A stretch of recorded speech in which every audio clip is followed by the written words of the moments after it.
Hello and welcome to the Abundology podcast. My name is Renee Spears and I'm a spirit guide channeler and spiritual life and business mentor.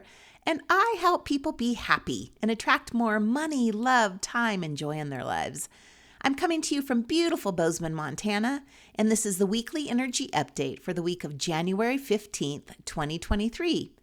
Every Sunday, I talk about how the energy is going to be for the week ahead, and I also infuse the show with some positive vibes. So you get a little positive energy boost just for listening. And this is the week we've been waiting for, when we start planning, dreaming, and finally moving forward again. You know, this year started off slow with those major retrogrades and an emotional Cancer full moon. But this week, Mercury finishes its retrograde and we enter Aquarius season, and things begin to move again. The stagnancy we've been feeling begins to clear and we start to get our spark back. And this spark continues growing with the first new moon of 2023 on Saturday the 21st, which fills us with inspiration for the year, and it motivates us to fully step into the future. And all of this is leading up to the Lunar New Year next Sunday, the 22nd. This Lunar New Year, the year of the water rabbit, really feels like the start of 2023. So we've had a few weeks to take it easy, and this week we start to ramp up to full speed. So let's break it down. Mars retrograde ended last week, and this week on Wednesday the 18th, Mercury retrograde ends. It's been retrograde since December 29th in Capricorn.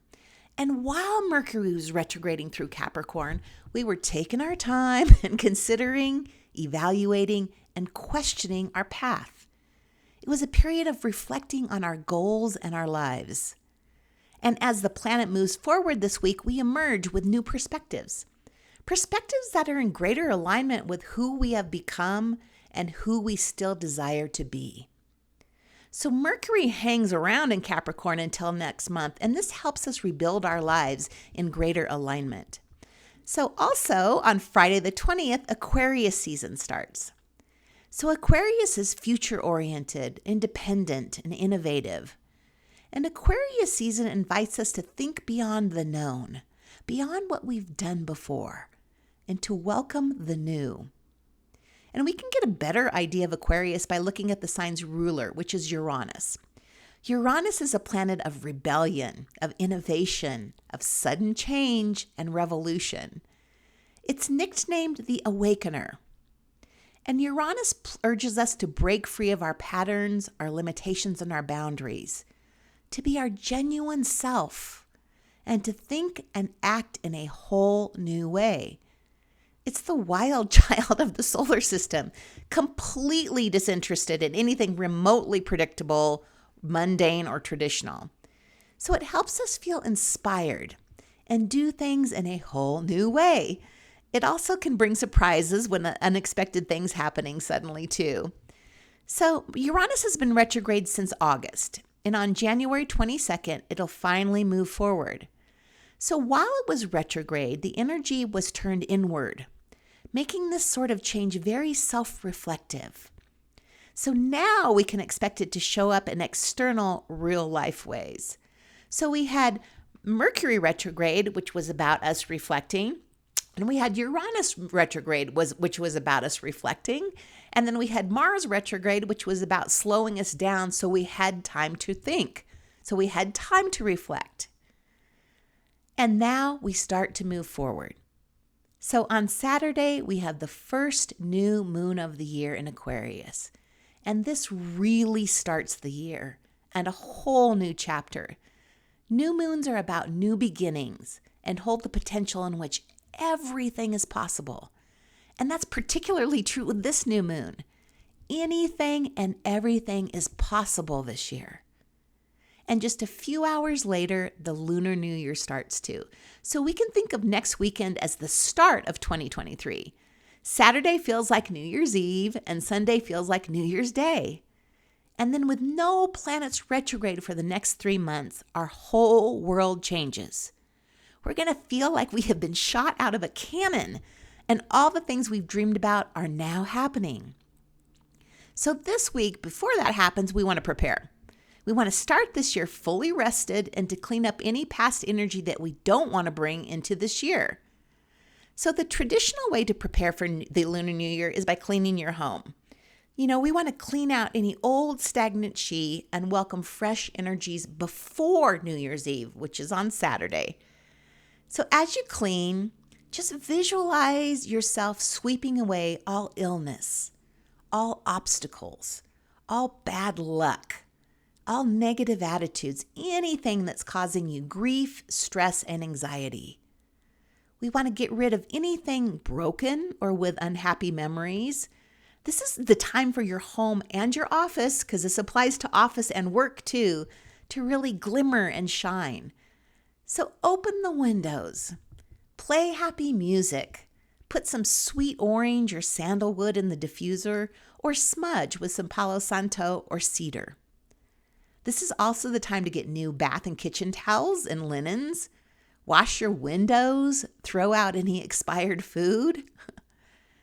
So another simple thing you can do for good luck and happiness in the new year is to bring some citrus into your home. Easy way. Like oranges, kumquats, tangerines are believed to bring good luck and happiness. So the Chinese words for orange and tangerine closely resemble the words for luck and wealth. And the gold color also symbolizes prosperity. So we want to begin 2023 renewed and refreshed with a promise of hope and renewal. We want to be very intentional about what we want right now. There are times when it's nice to set intentions, and then there are times when it's important to set intentions. This is an important time to be very clear about where you're going and what you want. We're going full speed ahead whether you want to or not. So it would serve you well to at least give the universe some kind of idea where you want to go. So I like to think of intentions as promises to myself. I often hear from people that they have trouble with intentions because they feel untrue when they're saying them. So if we think of intentions as something we hope for, one day, I hope this happens, then they just don't carry powerful energy. But if we think of them as promises to ourselves, then they become much more powerful. So for instance, I hope I attract my soulmate versus I am attracting my soulmate. I promise myself I am doing whatever is necessary to attract them. I am doing this. Two completely different energies. And by the way, I am starting my second calling in the One Women's Circle if you're interested in calling in your soulmate, because I promised myself that I am doing this. So I'm going to use the powerful forward-moving energy of the next 3 months to help me.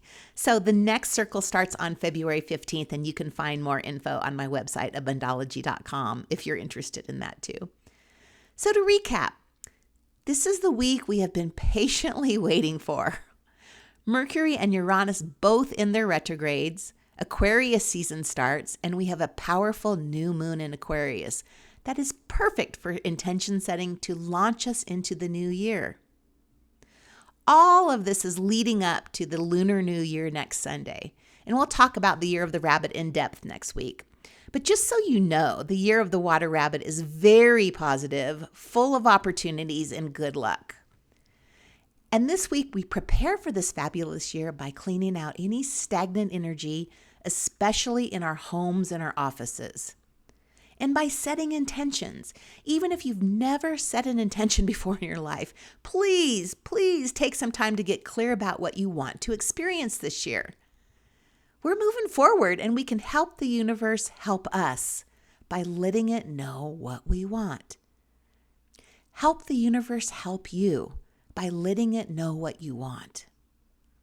And that's it for the week. I am excited for this week. Oh my God, the energy feels so much better. I'm headed off to spend the afternoon at Yellowstone Hot Springs. And as always, thank you for listening and sharing this podcast with a friend you think may find value in it. Enjoy getting ready for the rest of the year this week. Here we go. It's all happening.